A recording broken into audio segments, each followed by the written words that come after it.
শিমরেল উত্তরপাড়া রিয়াজউদ্দিন স্মৃতি হাফিজিয়া মাদ্রাসা ও এতিমখানার ছাত্রদের নিয়ে এক বিশাল নৌকা ভ্রমণের আয়োজন করা হয়, যা শিমরেল থেকে নবীনগর এবং নবীনগর থেকে ভৈরব যাওয়া হয়।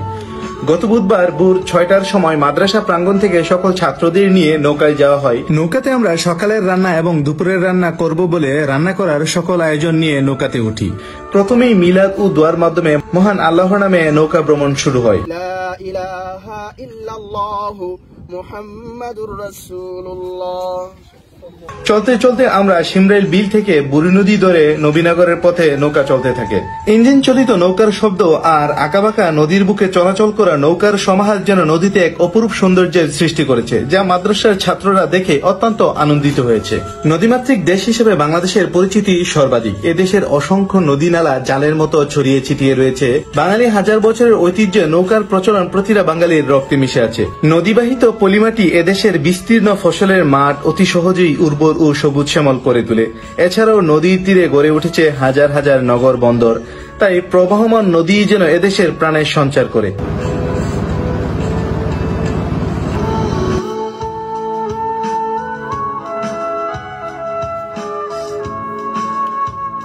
দেখতে দেখতে চলে আসলাম নবীনগর। ইতিমধ্যে আমাদের সকালের নাস্তা গরুর মাংসের বোনা খিচুড়ি রান্না শেষ।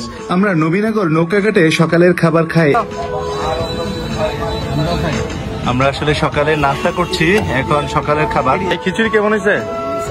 কি মিয়া আপনি হুজুর, আপনি বলবেন যে মাশাআল্লাহ খুব মজা হয়েছে, আপনি কি কর না কর। হ্যাঁ মজা হলে ঠিক আছে। আপনার কাছে কেমন লাগে?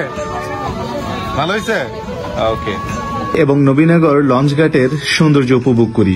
নবীনগর লঞ্চঘাট এবং নবীনগরের শহরের সৌন্দর্য সত্যি অসাধারণ, যা আমাদেরকে বিমোহিত করেছে।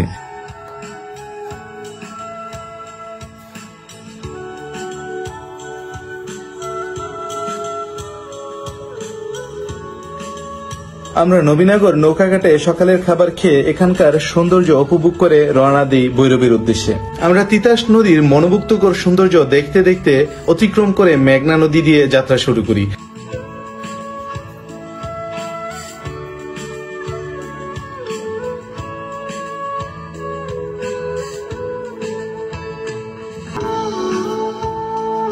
মেঘনার অপার সৌন্দর্য আর লঞ্চ স্টিমার এবং জাহাজ দেখে মাদ্রাসার ছাত্ররা খুবই উল্লাসিত, আনন্দিত।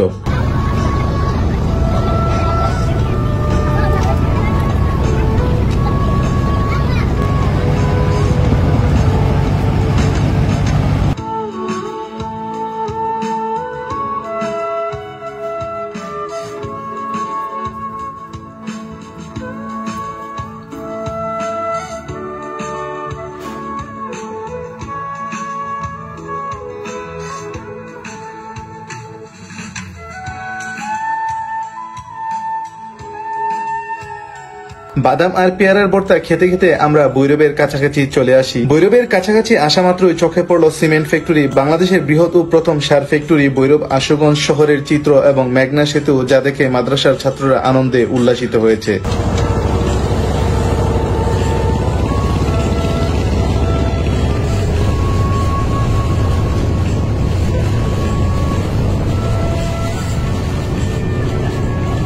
ফাইনালি আমরা কিন্তু ভৈরব চলে আসছি।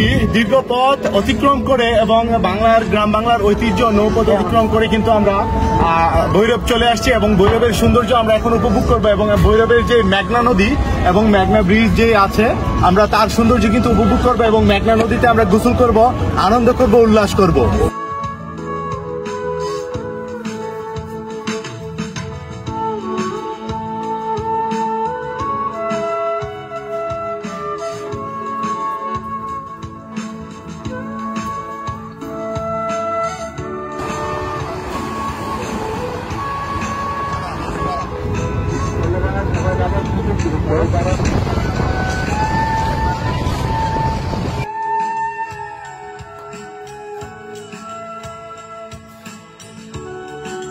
এখানকার সৌন্দর্য উপভোগের পর আমরা একটি চরে যাই এবং ছাত্রদের ফুটবল খেলার আয়োজন করা হয়।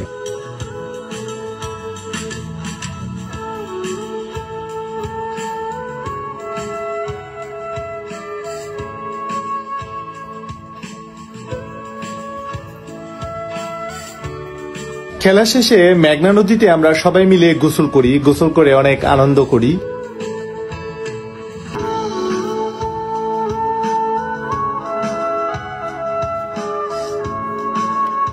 গোসল শেষে জোহরের নামাজ আদায় করি। নামাজ শেষে আমরা দুপুরের খাবার খাই সবাই মিলে। এখন আমরা দুপুরের খাবার খাচ্ছি। আমরা আসলে খেলাধুলা করে ক্লান্ত হয়ে যাওয়ার পরে আমরা কিন্তু এখন দুপুরের খাবার নিয়ে বসছি। দুপুরের খাবার শেষে আমরা বাড়ির উদ্দেশ্যে রওনা দেই। সত্যি এই নৌকা ভ্রমণটি ছিল অত্যন্ত আনন্দদায়ক ও স্মরণীয়। সর্বোপরি এই নৌকা ভ্রমণটি অসাধারণ ছিল, যা মাদ্রাসার ছাত্রদের অত্যন্ত আনন্দিত করেছে।